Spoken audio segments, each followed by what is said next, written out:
Merci. La parole est à Monsieur Guillaume Vuilletet.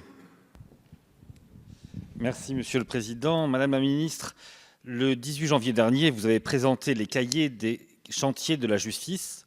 Vaste travail de concertation et de réflexion qui va nourrir les futurs projets de loi de programmation pour la justice et de simplification pénale et civile. Par leur intitulé même, ces cahiers témoignent de la volonté du gouvernement de simplifier les procédures pour en renforcer l'efficacité. Ma question s'inscrit dans cette perspective et elle porte sur les modalités de rétrocession des auditions menées par les forces de police et de gendarmerie dans le cadre de leur enquête. Aujourd'hui, chaque audition effectuée se voit assortie d'un procès-verbal d'audition écrit et contresigné par la personne convoquée. Nos forces de sécurité sont nombreuses à trouver cette procédure lente et contraignante dans sa retranscription. Beaucoup des acteurs de la chaîne judiciaire conviennent que la gestion des procès-verbaux d'audition est l'un des éléments de la viscosité des procédures.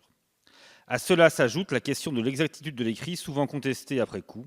Les auditionnés peuvent juger ces transcriptions peu fidèles et approximatives. Or, la plupart du temps, la vidéo des auditions existe. Elle est prévue en cas de crime et de flagrant délit pour être justement opposable en cas de contestation. On peut donc facilement imaginer que ce support tienne lieu directement de procès-verbal. À l'argument qu'il est plus simple de chercher un élément dans un procès-verbal écrit, je pense qu'il est possible, les techniques évoluant, de faire de même avec la vidéo, avec l'aide de repères numériques sur les séquences. De fait, la gestion des vidéos numérisées est infiniment plus conviviale que par le passé. Le rapport à l'image et à la digitalisation des données s'est profondément modifié sur la dernière période. Il faut aussi noter que cette pratique est déjà largement diffusée dans de nombreux pays.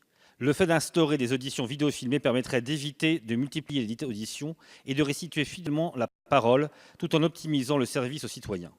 Elle pourrait s'accompagner d'un résumé écrit signé par les convoqués. Le recours au procès-verbal vidéo filmé, voire au moins audio transcrit, peut paraître aujourd'hui pertinent. À tout le moins, pourrions-nous faire une expérimentation à certains territoires et pourriez-vous nous dire votre sentiment à ce sujet? Merci beaucoup.